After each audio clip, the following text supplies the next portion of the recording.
Hello दोस्तों, स्वागत है आप सभी का एक और नए वीडियो में। तो आज के इस वीडियो में हम लोग देखेंगे बाल विकास के कुछ बहुत ही महत्वपूर्ण प्रश्न। तो पूरा वीडियो अवश्य ही देखिएगा।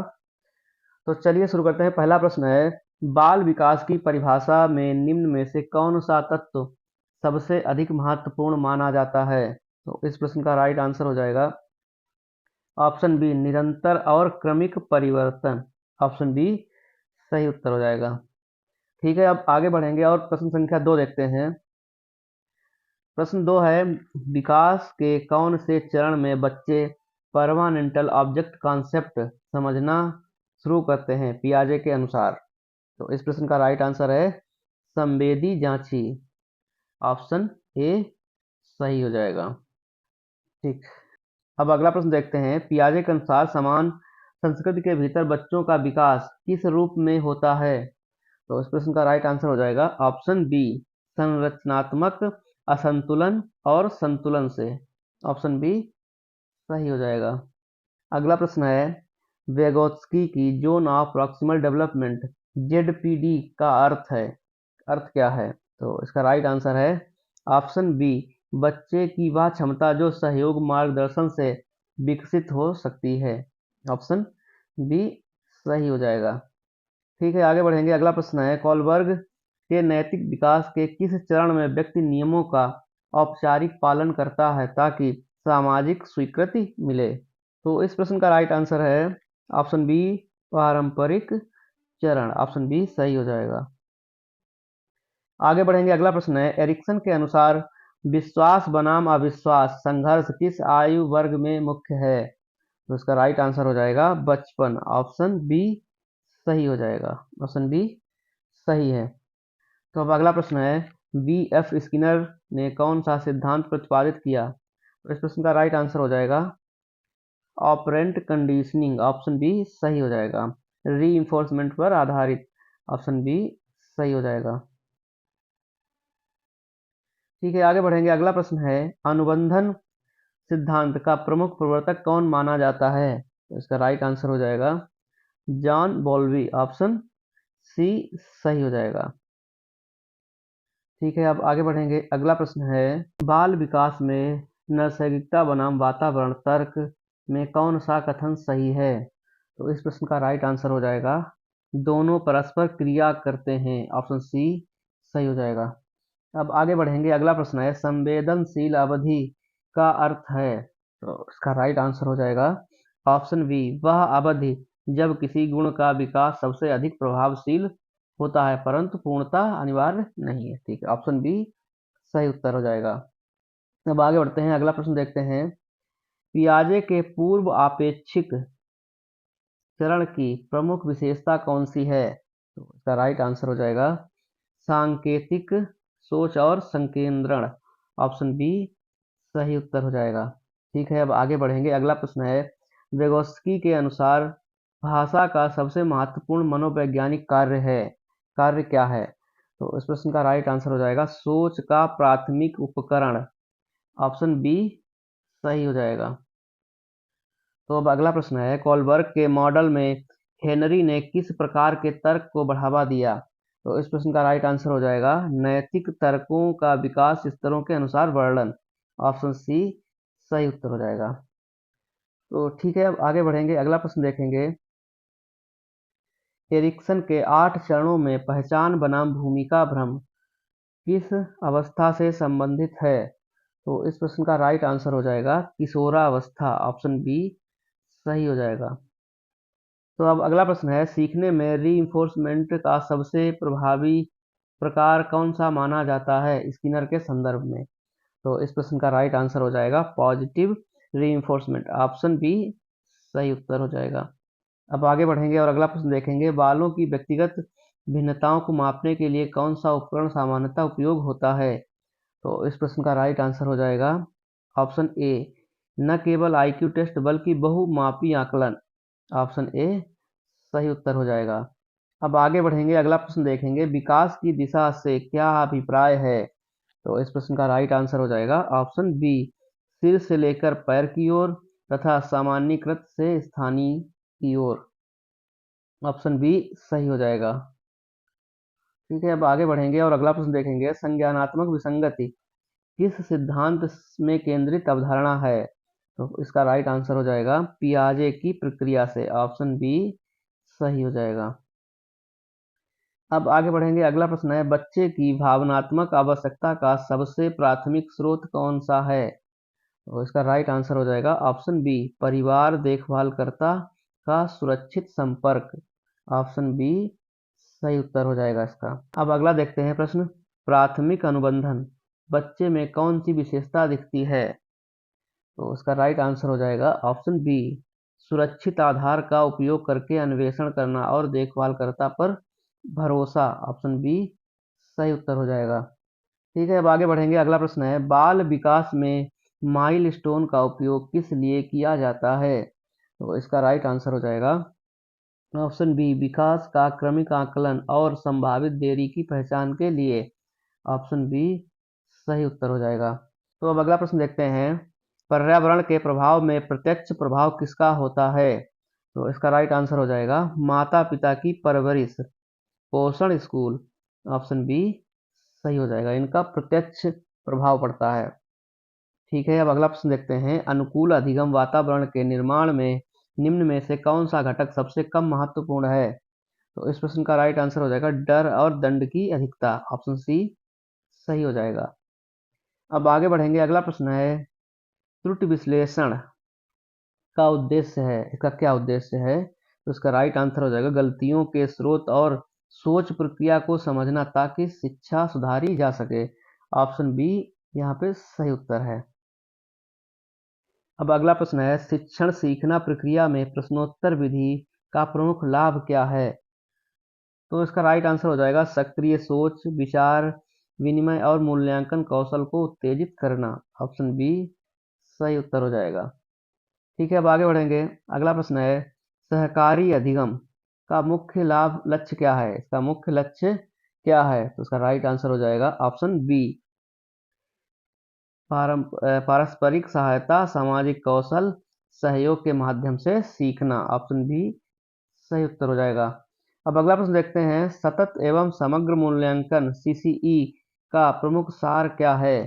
तो इस प्रश्न का जो राइट आंसर है वो हो जाएगा ऑप्शन बी समग्र विकास, विनिमय, फीडबैक और निरंतर आकलन पर जोर। ऑप्शन बी सही उत्तर हो जाएगा। अब आगे बढ़ेंगे, अगला प्रश्न है गेस्टाल्ट सिद्धांत के अनुसार सीखना कैसा होता है? तो इस प्रश्न का राइट आंसर हो जाएगा ऑप्शन बी संपूर्ण स्वरूप के रूप में और आकृति समझ द्वारा। ऑप्शन बी सही हो जाएगा। ठीक है, अब आगे बढ़ेंगे, अगला प्रश्न है इनसाइट लर्निंग अंतर्दृष्टि किसने प्रमुख रूप से प्रतिपादित की? तो इसका राइट आंसर हो जाएगा ऑप्शन बी वॉल्फगैंग कोहलर और गेस्टाल्ट मनोवैज्ञानिकों ने। ऑप्शन बी सही उत्तर है। ठीक है, अब अगला प्रश्न देखते हैं अधिगम की बाधाएं में से आधारभूत भाषा की कमी किस श्रेणी में आती है? तो इसका राइट आंसर हो जाएगा ऑप्शन बी संज्ञानात्मक भाषाई बाधा जो समझ और अभिव्यक्ति दोनों प्रभावित कर सकती है। ऑप्शन बी सही उत्तर हो जाएगा। तो अब अगला प्रश्न है प्रेरणा यानी मोटिवेशन के किस सिद्धांत में बाह्य पुरस्कार सबसे अधिक महत्व रखते हैं? तो इसका राइट आंसर हो जाएगा ऑप्शन बी व्यवहारवादी सिद्धांत। ऑप्शन बी सही हो जाएगा। अब आगे बढ़ेंगे, अगला प्रश्न है अंतर्निहित प्रेरणा का अर्थ क्या है? इसका राइट आंसर हो जाएगा ऑप्शन बी स्वाभाविक रुचि और आत्मसंतोष के कारण कार्य करना। ऑप्शन बी सही हो जाएगा। आगे बढ़ेंगे, अगला प्रश्न देखेंगे कक्षा प्रबंधन का मुख्य उद्देश्य क्या है? तो इस प्रश्न का राइट आंसर है अधिगम के लिए अनुकूल वातावरण बनाना और समय संसाधनों का कुशल उपयोग सुनिश्चित करना। ऑप्शन बी सही उत्तर हो जाएगा। अगला प्रश्न है पियाजे के संकल्पनात्मक परिवर्तन में छात्र कैसे सीखते हैं? तो इस प्रश्न का राइट आंसर हो जाएगा ऑप्शन बी मौजूदा परिकल्पनाओं संकल्पनाओं में विसंगति के कारण नए सिद्धांत ग्रहण करके। ऑप्शन बी सही उत्तर हो जाएगा। अगला प्रश्न है संदर्भगत भाषा में विकास में सबसे प्रभावशाली कारक क्या है? तो इसका राइट आंसर हो जाएगा दैनिक सामाजिक बातचीत और संस्कृति का प्रभाव। ऑप्शन बी सही हो जाएगा। आगे बढ़ेंगे, अगला प्रश्न है संवेदी जांची चरण किस आयु सीमा से सामान्यता संबंधित है पियाजे के अनुसार? तो इसका राइट आंसर हो जाएगा ऑप्शन ए जन्म से 2 वर्ष, ऑप्शन ए सही हो जाएगा। आगे बढ़ेंगे, अगला प्रश्न देखेंगे, संज्ञानात्मक ढांचे से क्या आशय है? तो इसका राइट आंसर हो जाएगा ऑप्शन बी ज्ञान धारणाओं की संरचनाएं जो अनुभव के अनुसार संशोधित होती हैं, ऑप्शन बी सही हो जाएगा। अब अगला प्रश्न है, सीक्वेंशियल विकास, सीक्वेंशियल डेवलपमेंट का अर्थ क्या है? तो इसका राइट आंसर हो जाएगा ऑप्शन बी विकास क्रमबद्ध और कुछ हद तक पूर्वानुमेय पर व्यक्तिगत भिन्नता रहती है, ऑप्शन बी सही उत्तर हो जाएगा। अब अगला प्रश्न है, आनुवंशिकता और पर्यावरण पर आधारित अध्ययनों में विकास के निर्धारक की सर्वाधिक समर्थित व्याख्या क्या है? तो इसका राइट आंसर हो जाएगा ऑप्शन सी, ऑप्शन सी सही हो जाएगा, जीन पर्यावरण अंतःक्रिया, ऑप्शन ऑप्शन सी सही हो जाएगा। ठीक है, अब आगे देखेंगे, अगला प्रश्न है, पियाजे के औपचारिक परिचालन चरण की प्रमुख क्षमता क्या है? तो इस प्रश्न का राइट आंसर हो जाएगा ऑप्शन बी सार्थक सैद्धांतिक और हाइपोथेटिक डिडक्टिव तर्क क्षमता, ऑप्शन बी सही हो जाएगा। अगला प्रश्न है, व्यवहारवाद में सीखना किसके माध्यम से व्याख्यायित किया जाता है? तो इस प्रश्न का जो राइट आंसर है हो जाएगा ऑप्शन बी प्रेक्षणीय प्रत्युत्तरों और पर्यावरणीय प्रेरकों से, ऑप्शन बी सही हो जाएगा। अगला प्रश्न है, थार्नडाइक का लॉ ऑफ इफेक्ट किस बात को बताता है? तो इसका राइट आंसर हो जाएगा ऑप्शन बी यदि एक क्रिया के परिणाम सुखद हैं तो वह क्रिया मजबूत होती है, असफल होने पर कमजोर, ऑप्शन बी सही उत्तर हो जाएगा। आगे बढ़ेंगे और अगला प्रश्न देखेंगे, किशोरों में आत्म गोपनीयता और व्यक्तिगत मिथक किस सिद्धांत या चरण से संबंधित हैं? तो इसका राइट आंसर हो जाएगा एरिक्सन के किशोर पहचान चरण, पियाजे के औपचारिक परिचालन के साथ जुड़ा मनोविकास, ऑप्शन बी करेक्ट है। ठीक है, अब आगे बढ़ते हैं, अगला प्रश्न है, शिक्षण आधारित टूल टीएलएम में कौन सा तत्व सर्वाधिक प्रभावी माना जाता है? तो इसका राइट आंसर हो जाएगा सक्रिय सहभागिता बहुसंवेदी संसाधन, ऑप्शन बी सही हो जाएगा। तो अब अगला प्रश्न है, सहभागी सीखने का प्रमुख लाभ क्या है? तो इसका राइट आंसर हो जाएगा सहपाठी स्पष्टीकरण से दोनों पक्षों की समझ गहरी होती है, ऑप्शन बी सही हो जाएगा। तो अगला प्रश्न है, शिक्षण कौशल में प्रेरक प्रश्न का मुख्य उद्देश्य क्या है? तो इसका राइट आंसर हो जाएगा ऑप्शन बी गहन सोच और विचार विस्तार को प्रेरित करना, ऑप्शन बी सही हो जाएगा। अगला प्रश्न है, समावेशी शिक्षा का सिद्धांत क्या कहलाता है? तो इस प्रश्न का राइट आंसर हो जाएगा सभी छात्रों को समान अवसर समायोजन प्रदान कर मुख्यधारा में शामिल करना, ऑप्शन बी सही हो जाएगा। आगे बढ़ेंगे, अगला प्रश्न है, आरटीई एक्ट 2009 का मुख्य उद्देश्य क्या है?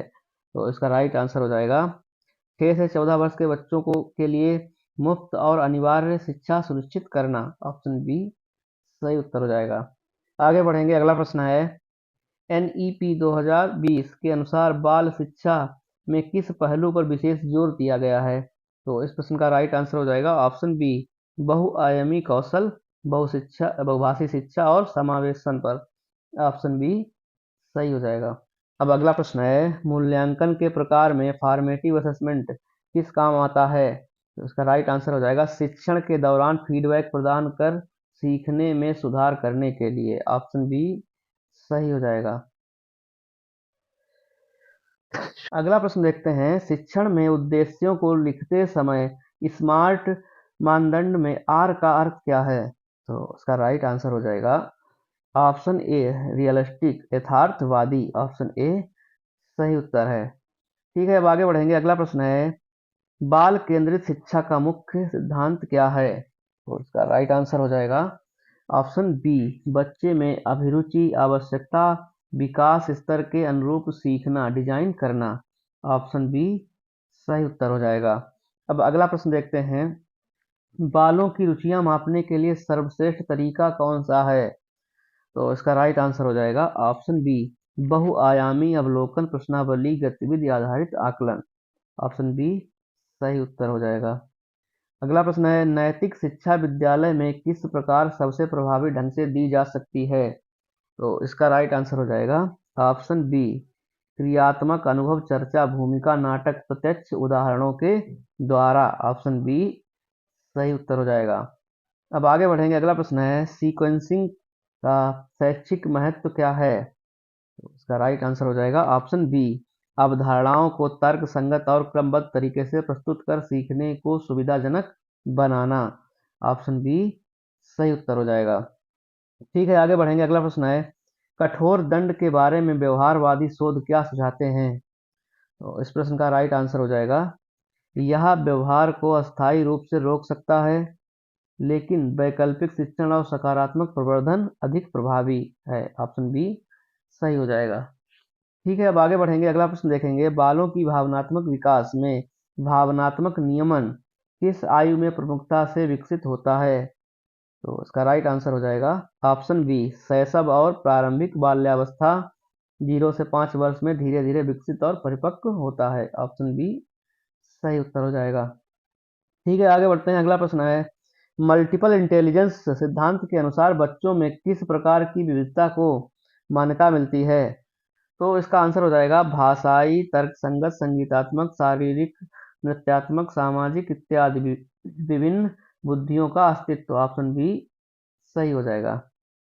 ठीक है, आगे बढ़ते हैं। अगला प्रश्न है, बालों की शिक्षा में संस्कृति का प्रभाव किस रूप में दिखाई देता है? तो इसका राइट आंसर हो जाएगा मूल्य, भाषा, लोकाचार, शिक्षण शैली और अपेक्षाओं में। ऑप्शन बी करेक्ट हो जाएगा। ठीक है, आगे बढ़ते हैं। अगला प्रश्न है, पर्यावरण देरी का एक सामान्य लक्षण क्या हो सकता है? तो इसका राइट आंसर हो जाएगा ऑप्शन बी, भाषा विकास में देरी, सामाजिक सहभागिता की कमी, संवेदनशीलता में कमी। ऑप्शन बी सही हो जाएगा। अगला प्रश्न है, समावेशी शिक्षा के अंतर्गत रियल एडाप्टेशन में क्या शामिल होता है? तो इसका राइट आंसर हो जाएगा पाठ्यक्रम, शिक्षण रणनीतियों और मूल्यांकन में व्यक्तिगत समायोजन। ऑप्शन बी सही हो जाएगा। ऑप्शन बी राइट है। आगे बढ़ते हैं। अगला प्रश्न है, संज्ञानात्मक लचीलापन किस प्रकार के शिक्षण से बढ़ता है? तो इसका राइट आंसर हो जाएगा समस्या समाधान, बहुदृष्टिकोण, खोज आधारित गतिविधियों से। ऑप्शन बी सही हो जाएगा। ठीक है, आगे बढ़ते हैं। अगला प्रश्न है, प्रारंभिक बाल्यकाल में भाषा के संवर्धन के लिए सर्वाधिक उपयुक्त विधि कौन सी है? तो इसका राइट आंसर हो जाएगा ऑप्शन बी, संवाद आधारित पढ़ना, कहानी कहने और समृद्ध भाषाई वातावरण प्रदान करना। ऑप्शन बी करेक्ट हो जाएगा। व्यवहार संशोधन की रणनीतियों में कौन सा तरीका दीर्घकालिक सकारात्मक परिवर्तन के लिए उपयुक्त माना जाता है? तो इस प्रश्न का राइट आंसर हो जाएगा सकारात्मक पुनर्बलन और व्यवहारिक अनुबंधन। ऑप्शन बी सही हो जाएगा। आगे बढ़ते हैं। अगला प्रश्न है, बालों की शैक्षिक आवश्यकताओं का आकलन करते समय कौन सा दृष्टिकोण सर्वोत्तम है? तो इसका राइट आंसर हो जाएगा समग्र बहुस्रोत मूल्यांकन। ऑप्शन बी सही है। आगे बढ़ेंगे। अगला प्रश्न है, पियाजे और वेगोस्की में किस बात पर सर्वसम्मति नहीं थी? तो इसका राइट आंसर हो जाएगा ऑप्शन बी, भाषा का भूमिका और सामाजिकरण में भूमिका। वेगोस्की भाषा को सोच का माध्यम मानते हैं, जबकि पियाजे ने भाषा को अधिक परिणाम के रूप में देखा। ऑप्शन बी सही हो जाएगा। ठीक है, आगे बढ़ते हैं। अगला प्रश्न है, नैतिक विकास में सापेक्षतावाद किस स्तर पर अधिक प्रकट होता है? तो इसका राइट आंसर हो जाएगा ऑप्शन ए, कोहलबर्ग